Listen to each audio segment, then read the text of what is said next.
नमस्कार सभी को। दोस्तों, नेटो के जो चीफ है मार्क रूट, इन्होंने भारत, चाइना और ब्राजील को एक हिसाब से धमकी देते हुए ये कहा है कि अगर आप लोग रूस से व्यापार नहीं रोकोगे तो हम आपके ऊपर 100% टैरिफ लगाएंगे, सैंक्शंस लगाएंगे। अब ये चीज सुन के ना आपके मन में एक सवाल तो जरूर आ रहा होगा कि यार अब तक हमने सुना था कि ट्रम्प धमकी देते थे सैंक्शन की, यूएस धमकी देता था, अब ये अचानक से नेटो चीफ कब से धमकी देने लग गया? ये कौन सी नई बला आ गई है? नेटो कोई देश तो है नहीं, ना कोई इकोनॉमिक फोरम है, ये तो एक मिलिट्री संगठन है। ये कब से इकोनॉमिक डिसीजन लेने लगा, उसकी धमकियां देने लगा? और धमकी दे भी रहा है तो क्या सच में यूरोप और अमेरिका में अब इतनी पावर है, ये लोग इतने केपेबल हैं कि एक साथ रसिया को, चाइना को, इंडिया को, यहाँ तक ब्राजील को, आप कह सकते हो कि जो हमारा पूरा ब्रिक्स का ग्रुप है उसको एक साथ धमका रहे हैं? तो क्या इस घटना के पीछे की सच्चाई है, जमीनी हकीकत क्या है?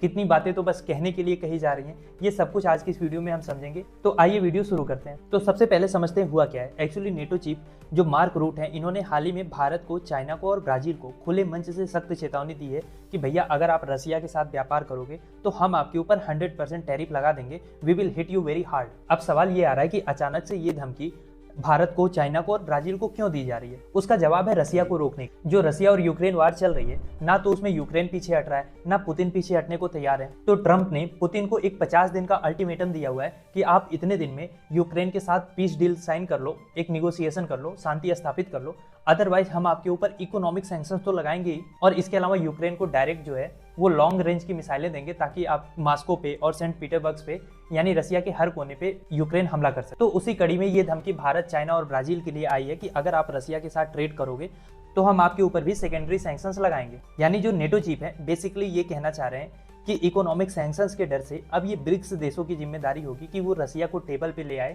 और यूक्रेन के साथ पीस स्थापित करने में मदद करे। मतलब बॉटम लाइन ये है कि नेटो को तो चाहिए ब्रिक्स की मदद, लेकिन वो मदद मांग रहे हैं धमकी देके। और ये पहली बार है जब नेटो ब्लॉक ने non NATO power house Nations को डायरेक्ट धमकी दी है। अगर हम नेटो ग्रुप की बात करें तो इसको कोल्ड वार के टाइम पे यूएस ने सोवियत यूनियन के खिलाफ खड़ा किया था, लेकिन सोवियत यूनियन तो खुद 1991 में बिखर गया।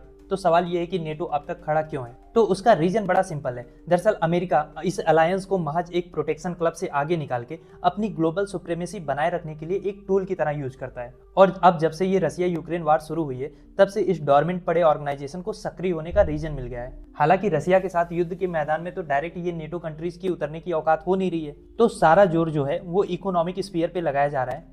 ट्रेड रोकने की कोशिश की जा रही है, जितना मन हो रहा है कभी 100%, कभी 500% टैक्स लगाने की बात की जा रही है, सैंक्शंस लगाने की बात की जा रही है। रसिया मेनली एनर्जी को एक्सपोर्ट करता है, तो कभी ऑयल पे तो कभी नेचुरल गैस पे टैक्स लगाने की, उसको सैंक्शन करने की बात की जाती है। और इसी कड़ी में मार्क रूट जो कि नेटो के चीफ हैं, वो कह रहे हैं कि अगर आप रूस से कारोबार जारी रखोगे तो हम इंडिया, चाइना, ब्राजील जैसी जो इमर्जिंग पावर है उन पे भी 100% टैरिफ और सैंक्शंस लगाएंगे। लेकिन ये सब बस इनकी डबल स्टैंडर्ड्स की धमकियां हैं, क्योंकि अगर आप इकोनॉमिकली देखो तो यूरोपियन यूनियन खुद आज भी रशियन ऑयल और गैस को बहुत ज्यादा मात्रा में परचेस करता है। हंगरी, स्लोवाकिया, यहाँ तक कि जो टर्की जैसे देश हैं जो या तो नेटो मेंबर हैं या तो ईयू मेंबर हैं, वो सब रसिया से इंपोर्ट करते हैं। पर धमकी दी जाती है केवल ब्रिक्स कंट्रीज को, डेवलपिंग कंट्रीज को। अब यहाँ पे सवाल ये आता है कि ठीक है, धमकी यूएस पहले भी देता आया है, आज एक बार फिर से दे दिया तो कोई नई बात नहीं है, लेकिन नेटो चीफ क्यों धमकी दे रहा है? एक्चुअली उसका रीजन है ट्रंप को खुश करने के लिए, क्योंकि ट्रंप कई बार नेटो को छोड़ने की धमकी दे चुके हैं। मतलब नेटो की जो बाकी कंट्रीज हैं उनको भी ट्रंप धमकी दे चुके हैं, क्योंकि अगर ट्रंप खुद नेटो को छोड़ देंगे तो जो एक अमेरिकन अम्ब्रेला है वो सारे यूरोपियन कंट्रीज के ऊपर से हट जाएगा, फिर तो रसिया किसी पे भी अटैक कर सकता है। तो ये सारे रीजन्स हैं जो नेटो जो है वो कंप्लीटली यूएस के इन्फ्लुएंस में, जो यूएस चाहता है वो नेटो बोलता है। और दरअसल रसिया के बहाने जो ब्रिक्स कंट्रीज हैं उन पे भी हमला किया जा रहा है, क्योंकि जो ब्रिक्स का ब्लॉक है वो अब इमर्जिंग वर्ल्ड का एक नया नर्व सेंटर बनता जा रहा है। इंडिया, चाइना, ब्राजील, रसिया और साउथ अफ्रीका धीरे धीरे उस ग्लोबल साउथ का सिंबल बना रहे हैं जिसे वेस्ट कभी साइडलाइन करता था। G7 की इंपॉर्टेंस अब घटती चली जा रही है। वहीं ब्रिक्स की यूनिटी बढ़ रही है, इकोनॉमिक, पॉलिटिक्स, इवन टेक्नोलॉजी में भी उनकी ताकत बढ़ रही है, और ये बात यूएस को खल रही है। क्योंकि अगर बात केवल रसिया से इंपोर्ट को रोकने की होती तो इनकी खुद की एलाइज कंट्री, चाहे हंगरी हो, टर्की हो, इटली हो, ये सब रसिया से बराबर इंपोर्ट कर रही हैं। तो पहले आप इन पे सैंक्शंस लगाओ। बहुत सारी यूरोपियन कंपनीज आज भी रशियन एलएनजी, न्यूक्लियर फ्यूल और मेटल खरीद रहे हैं, लेकिन बात जब आती है सैंक्शंस लगाने की तो ये लोग बस ग्लोबल साउथ की ओर देखना शुरू कर देते हैं। और अगर हम इंडिया की बात करें तो इंडिया क्लियरली कह चुका है कि हम 40 से ज़्यादा देशों से तेल खरीदते हैं। तेल के लिए हम केवल रसिया पे डिपेंडेंट नहीं है, लेकिन जहाँ से भी हमें सस्ता और कच्चा तेल मिलेगा उसको हम खरीदेंगे, क्योंकि क्लियरली उससे इन्फ्लेशन जो है वो काफ़ी हद तक स्टेबलाइज होता है। और ऐसा भी नहीं है कि अब तक जितना हमने रसिया से तेल खरीदा है वो केवल हमने डोमेस्टिक मार्केट में ही बेचा है। रसिया का वही कच्चा तेल हमने रिफाइन करके यूरोप और अमेरिका को भी बेचा है, तब तो इनको खरीदने में कोई दिक्कत नहीं थी। पर जब इनका मूड खिसकेगा तब ये सैंक्शन की बात करना शुरू कर देंगे।